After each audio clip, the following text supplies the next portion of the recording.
Okay. So book 3, Sutra 28. By Samyaya on the moon comes knowledge of the stars' arrangement. Carrera's commentary says the stars' alignment refers to the constellations. And then 29, by Samyaya on the pole star comes knowledge of the stars' movements. And Carrera's commentary says the pole star is fixed in the sky. The movements of the stars are known in relation to it. Since we are considering the products of Samyaya and not simply ordinary observation or study, the knowledge that Sri Patanjali speaks of offers a description not only of what is, but of why. In this case, the yogi may catch a glimpse into the reasons that the stars exist. Wow. And so this ties, I think, into yesterday's discussion on number 27. And we were talking about understanding the sun with the universe, and now he brings in the moon and the stars and the pole star. I think he's just using it as an example. Like if you read 27's commentary, or I think it was one of the ones Amanda read. It's like if you focus on the main thing, you can start to understand the other things. I hear this as something like that. I kind of translate it for myself as, if you really pay attention, stop thinking of other things, focus really, listen carefully, watch carefully, then you begin to understand things on a much deeper level. And you know, because some of the woo-woo stuff is it's intriguing, but I still feel like I'm very basic, and therefore this is another reminder. Look, you can look at anything, you can focus on anything, and when you do, you're going to start understanding the core of that particular thing at that particular moment and its peripheries as well.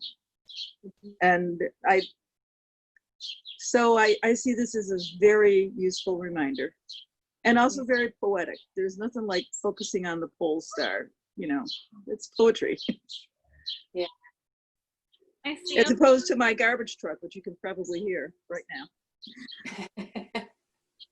I feel like what you're saying, Sue, I totally agree. And I feel like it's like the more you study something and just listen, like even just like you're saying, like just listening to the birds, you can understand nature so much. You don't have to know anything about the bird or even what type it is or why it's making the noise. And I feel like I know Amanda and a lot of people that study in this tradition are Gyan yogis. I'm not as much, where that's the yoga of wisdom. So they question everything like, well, why is that? Why is that? Why is that? Whereas like I sort of just take things as they are, which is good and bad. And sometimes I question something. And but I feel like it's coming to mind for me, like humans. Like I could look at Sue and start like putting all my labels on her, like female, whatever else, job, mother, whatever.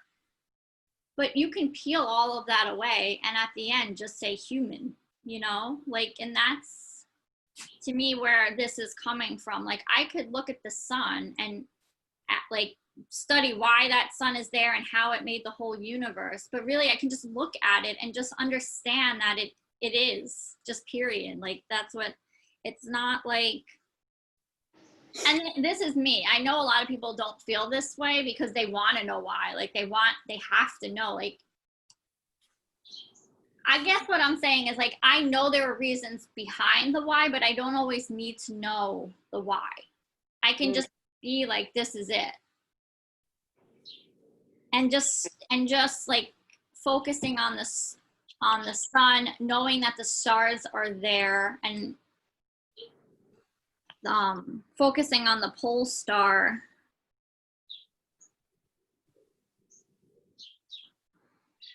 I sort of feel like by focusing on it and really watching, I get to understand more of the why. It's for me, I'm one of those people that asks why a lot. And I'm probably a pain in the ass about it at times, and that's okay. Yeah, each to his own. But I feel, for example, if I'm watching my bird feeders and I'm watching how the birds interact and how they literally take turns.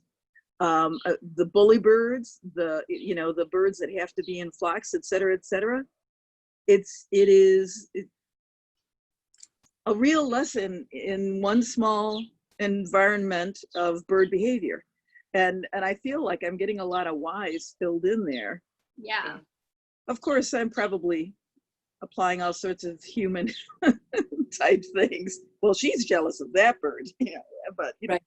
But anyways, that's why I love these reminders, which I read them as pay attention, take a breath, look at it. You can walk through your neighborhood 50 times. You're going to see something a little different every single time. And so I sort of, I like these. Anyway. No, I like these too. And I think what it is like, I'm curious. I'm definitely curious, but I'm wary of other people's examples. So like, I'll be like, well, why is that to somebody when I know nothing about it?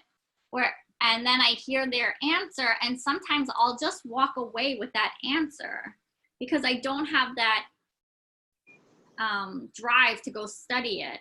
And this can be scary to me. So like now I don't even ask why, and I try to do my own research, and I come up with a definition because somebody may say why answer in their own biased view, and I don't want that answer. So sometimes I stay very quiet when I don't understand something, and then I go and research it on my own, or I kind of just be ignorant about it and put it under the rug. But okay. Yeah, so like that, I think that's more of the why I'm not, it seems I'm not as curious, but I also like, if there is something I understand and I want somebody else's opinion of their definition of it, then that's like a conversation to me, and I like learning that way. And I think like I can more relate to, I love when I go to North Carolina and there's it's so dark, and I can go outside and just peek up and there's thousands of stars in the universe.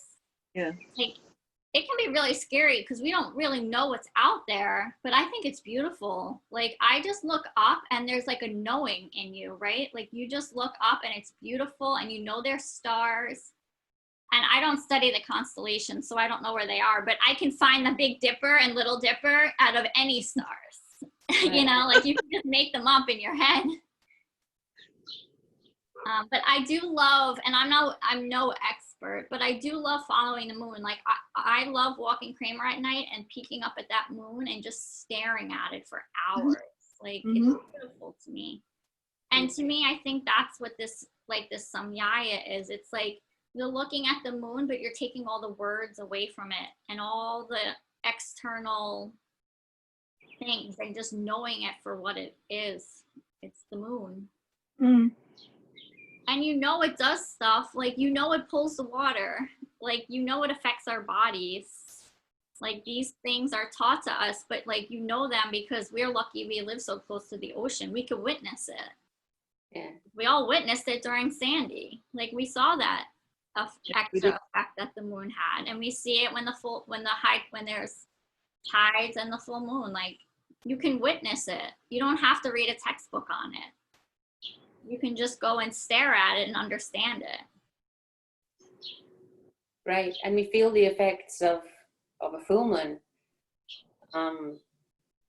Like, I feel it.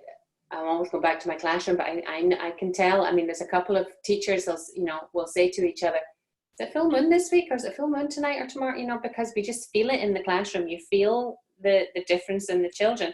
And my husband always like shakes his head like, that's ridiculous. Like, why is it ridiculous? The moon has effects on us because we are. Yeah, but I think maybe that's going to have effects. Not ridiculous. And I might have said ridiculous myself unless I'd experienced it. Yeah. You know, because I'm a very logical person, but I've experienced it, and I can often say, oh, yeah, there's definitely, you see the effects of the full moon. Kids get wired, you know. So, and I've never really been into understanding my the zodiac and the astrological signs. I know a lot of yogis are, and when people start to talk about, you know, Mercury's in retrograde or whatever it is, and I'm like, oh, I have no idea what they're talking about. I've never felt a pull to go understand that. I am someone who likes to read and understand things. I know if I understand things, I remember them better. But I've never really gotten into that. Horoscopes I don't bother with. And in fact, somebody asked me what astrological sign my kids were, and I was like, oh, I'd have to look up a list to find out. I know their birthdays, obviously, but I don't know what signs they are. But I know a lot of people do put stock in that. Yeah.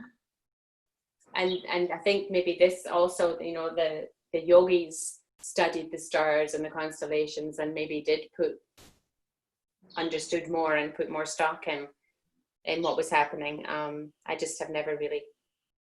I think because I used to think horoscopes were, you know, it would be in the newspaper, there would be a horoscope, and I would just be like, that could apply to anybody. The way they write that, it could just be, you could make that apply to yourself. I know it felt too silly to me, but I think probably if I learned about it, there is some real, just like I believe in the moon's power, I'm sure there is real effects of where different planets are and the pull that they have, or push, or whatever, the force they exert on us. I've just never really got understanding it. I think the horoscopes are just another way, like how Amanda does our birth chart for us. Like it pretty much comes up with the same thing of what my horoscope is. It's just a different word. Like when Amanda describes me in like an Ayurvedic way, like an Ayurvedic yogi way, and I match it to my horoscope, it's the same. Like I always thought I was just an Irish stubborn brat because a stubborn brat because I'm Irish and I'm Scorpio. But it's not, it's it can be but instead of, like it could be the both at the same, but I'm also like Pitta, and like when I start, I'm like, when I look at myself in the horoscope lens and the yogic Ayurvedic lens, it's the same story. Right.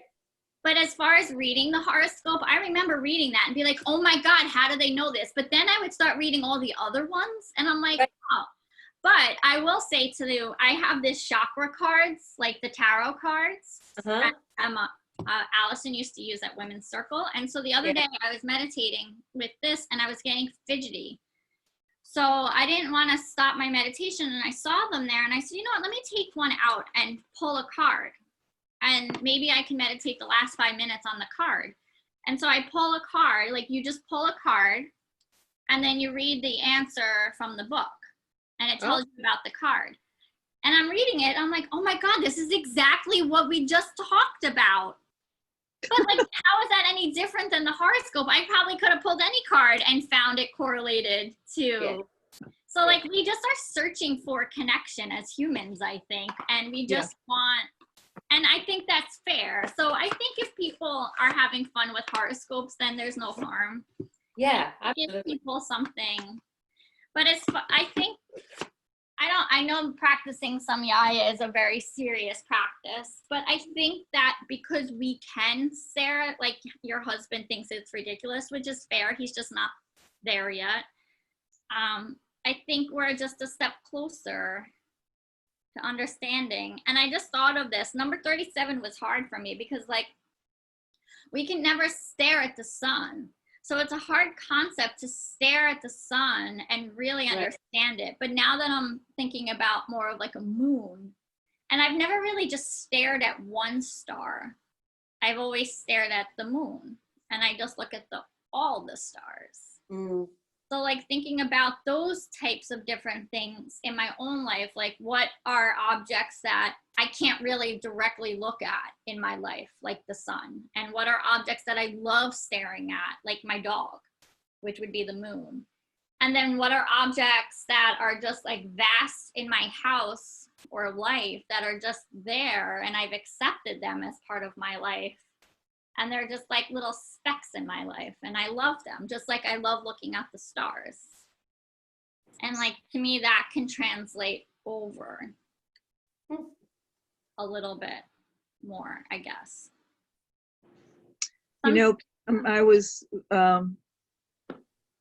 in 2014, we went to the American Southwest, and one of the stops on our way was at the Lowell Observatory. And that's the observatory where Pluto was discovered many, many years ago. In any event, they had some really nice things going on for people. And I went during the daytime, and they actually had a scope that allowed you to stare directly at the sun.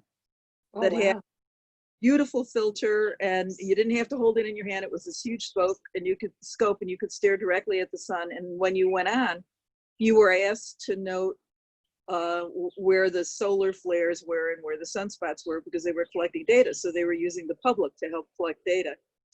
And I remember thinking it would be so great to have this in my backyard so I could actually stare at the sun and study the sun, because you can stare at the moon and you can study the moon and you can let it get into you, and you can think about it. And I do, and I tried painting the moon. It's wonderful. I wish I could do that with the sun, but oh well. It's like now it's becoming such a nice metaphor for me, these three sutras, now that I'm really thinking about it. And like, we could study the sun by looking at a picture of it, but that's Maya. That's an illusion of it. That's somebody else's biased opinion of the picture of the moon, whether it's a photograph or a painting. And then, like, if the sun is said to be the creator of the whole universe, and we can't truly study it because we can't stare at it unless it's through machine, then I guess it's just like saying, like, it's telling me, I don't know what it's telling you, but it's telling me that it's okay, we're never really going to understand everything, that it's all like, it's already like done, it's like just there. I don't know, I guess I need to sit with it more. Maybe I'll meditate on the sun today.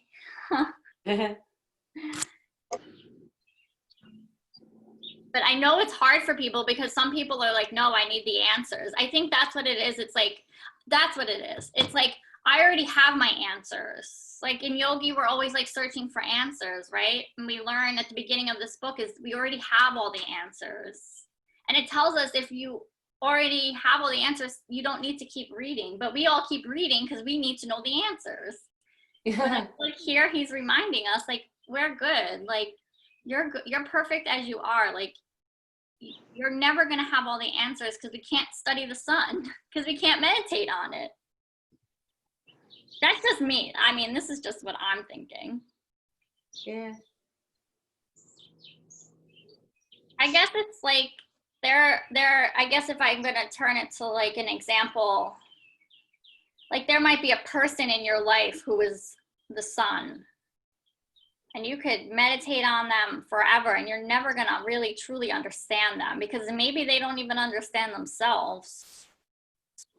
And we want to change these people, but we can't. We just have to keep doing our own work and just keep being one of those stars, or the pole star, or maybe we are the sun. I don't know. I'm just rambling on.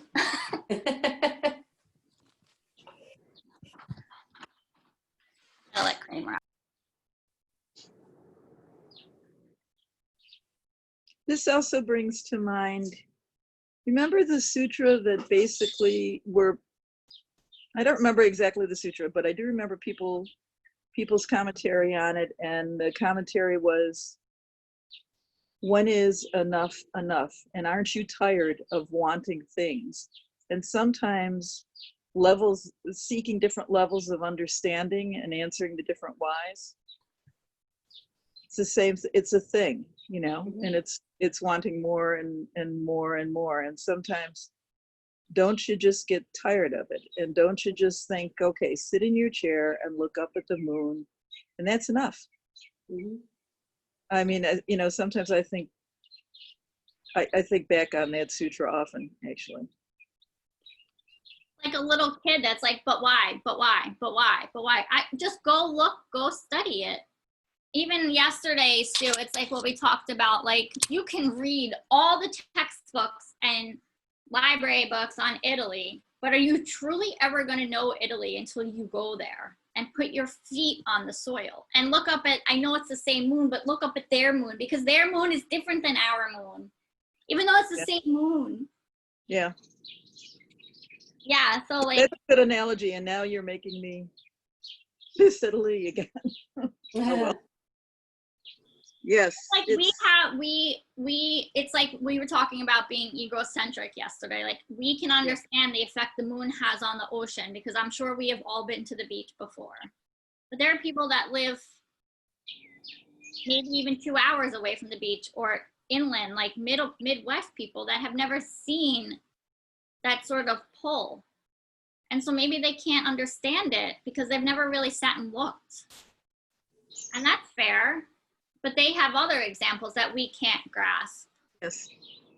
Because we've never seen it.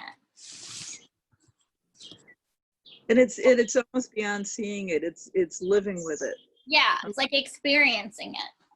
Right. I mean, I live near the ocean, but I don't understand the tides in the same way that a fisherman understands the tides, because he lives with it and he works with it every day. It is an integral part of his life.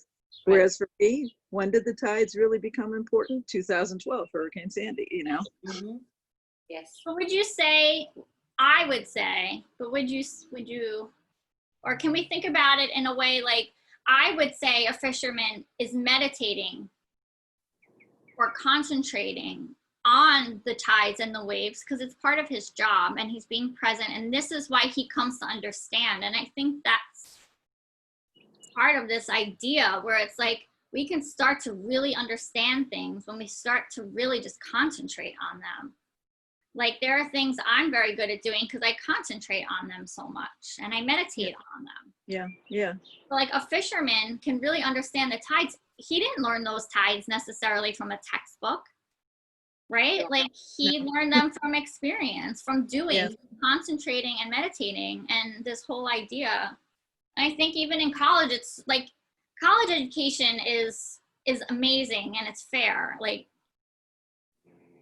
I loved college, but do I think just having a college degree makes you smart? No. Experience, I think, is key. Right. Like, Jackie, you're probably an amazing teacher because you've had so much experience, not because you have a college degree. Oh, absolutely. It's the experience. Yeah, and like, that's you concentrating on your students and being present with them. Like, if you went to class every day and were thinking about 500 other things and not present in your classroom, then you're not being a good teacher. And that would reflect in the work. Yeah. But being who I am, I'm constantly reading. I've always got a pile of teaching books. Like, I was just saying to myself yesterday, though, I need to take a break. I can't believe how many classes I've signed up for and how many webinars I've already watched. And like, time is moving on and the days are moving quickly, and I do need to take a break because I can't go back in September without having had a break. Yes. Because you do need to take a mental break. So I have to kind of consider that. I need to get another fiction book to read instead of just all teaching books and nonfiction things that I've been doing right now. But yeah, I make sure, based on what I see, based on what I feel in the classroom and what I'm noticing, I seek out more information to get myself more knowledgeable in what I feel I'm lacking. Yeah. So I go to the experts to see, well, what do they say about this? But Jackie, you know what I think? I think that your ongoing research, your ongoing webinar participation and seminars and reading in areas where you feel you want to know more, that's an example of Pam's meditation on the thing. It's a different kind of working meditation, but it is meditation on the thing, and it's valid. It's another kind of meditation. It's really focusing. Yes. Really thinking about something. It's relating it to experience. But Pam, you're absolutely right. That I used to hire teachers. I don't care if they were early childhood and special ed dual majors and graduated from Bank Street with top honors. If they didn't have some decent experience behind them, and couldn't show me how that worked in a classroom exercise, they didn't get hired. Right. Unless I was desperate and I needed somebody with that piece of paper. Yeah. Which happens. But some people get that piece of paper, and if you believe in the idea of reincarnation, which I don't know if I do or not, but more signs are pointing to believing in it. So if someone does earn that piece of paper, and you see these people, they come straight out of college and they just excel. Like they are meant for that role. And then maybe like previous lifetimes, they do have the experience with it and they're just carrying it over. And that's just some, because like, I'm not saying that people straight out of college are inexperienced. I'm just saying it's not, the college piece of paper isn't the only thing that makes people smart. Oh, absolutely. Absolutely. Yeah. And Sue, I'm thinking about you and your painting and how beautiful you paint. And I can't paint like that because one, I don't have the talent and I don't have the education to paint, but I don't have the patience to sit there and paint because it's not something that really interests me. I think it's beautiful, and I think it's beautiful when other people do that, but I have my other hobbies that I meditate on and become an expert on. So like your meditation is your painting. So you can learn you probably do learn so much while you're painting. I do, and it's one of those things where it's very close to meditation. You really have to focus, you get into the flow, even if you're doing something really tedious. And Pam, I really do not have talent. When I started this, it was to laugh, but you know something, I found that it was a great way to focus and to calm down and to center, and kept on doing it. I think unconsciously in honor, my mom was a painter, and I think unconsciously I was doing it to recognize her and something that she could have been really great at had her life been different, but she loved. And but Pam, what I want to say is I'm fully convinced that if I can do this, anyone can do this. It's a matter of deciding this is where I'm going to spend some energy for a while. I totally agree with you, and I think that's fair. And if I sat and wanted to do it, and that's what they say, if you put your heart into something, you can truly achieve it. Yeah. And I think this is the whole idea of sitting down and meditating for 20 minutes is to focus on your sun and to see what you want to focus on. I think so many people, myself included, we focus on this column of things that don't really make us happy, but we're told to do so. Like some of us are taught, go to college, have a family, get married, tick, tick, tick, and they're miserable. But if we stop and study ourselves through meditation and understand what our sun, what our center is, and we paint and read and whatever, then those things we're going to become, and whether or not we're good or bad, those are just labels. Like it doesn't matter if you're good or bad. We learn this in yoga. Like if you try to do a pose and you're bad at it, like who's bad at any yoga pose? This is ridiculous. Right. That's ridiculous, Jackie. Tell your husband that. Right. Like there's some art I look at in the museums and I'm like, what is that? Because I don't understand it. I probably couldn't have, and it's like worth millions of dollars. No, same here. So like who's judging the art? Anyway, I know it's already 8:16. All right, I think this conversation, I like this conversation. Yes. I'd love your paintings, Susan. Thank you. Thank you very much. It's been a while and I finally feel like, oh, well, that was all right. You know, it's good. It's good, and it continues to be another way of meditating for me. It's good. Yeah. When the studio opens, can you display them? Can you use this? When the studio opens up again, can you display your art in there so we can see it? Well, right now it's small stuff, and I have been so, I'm going to use the word, even though it's silly. I've been so embarrassed about them that I do them just in sketchbooks. And I finally thought yesterday, no, you got to start producing this stuff. Yeah. You know, because it's, first of all, when you're working with this stuff, sometimes you feel freer when you're working on a bigger canvas. You just do. And so the answer, Jackie, is not yet, but if I'm lucky enough to live another 3 years, yes. Well, Jackie and I will be at the art revealing party at Revolution. Okay. Right. Okay. Great. I'll look for you. Yeah. You could say you knew me when, I mean.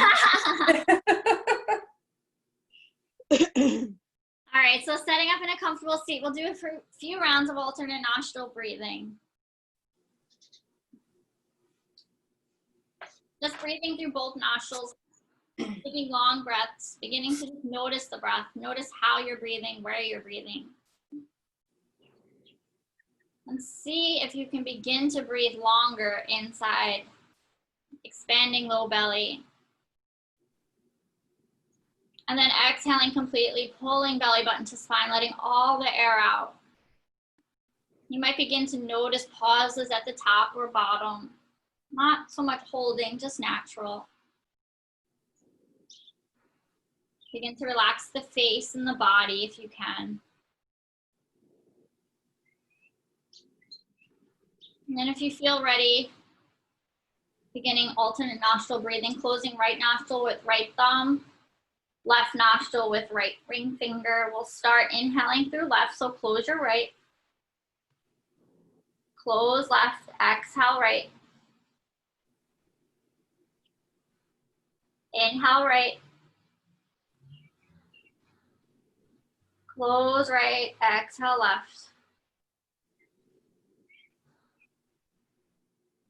Inhale left. Close left, exhale right. Inhale right. Exhale left. 3 more rounds just like that on your own breath. If you want to add anything else in or take stuff away, go ahead. Making sure to exhale through your your left nostril.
And then when you feel like you're ready, I'll set the timer for 20 minutes. Settling into your concentration meditation practice. You might start with an intention for today. You might start with a dedication for today.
Bringing your hands together in front of your heart. Namaste.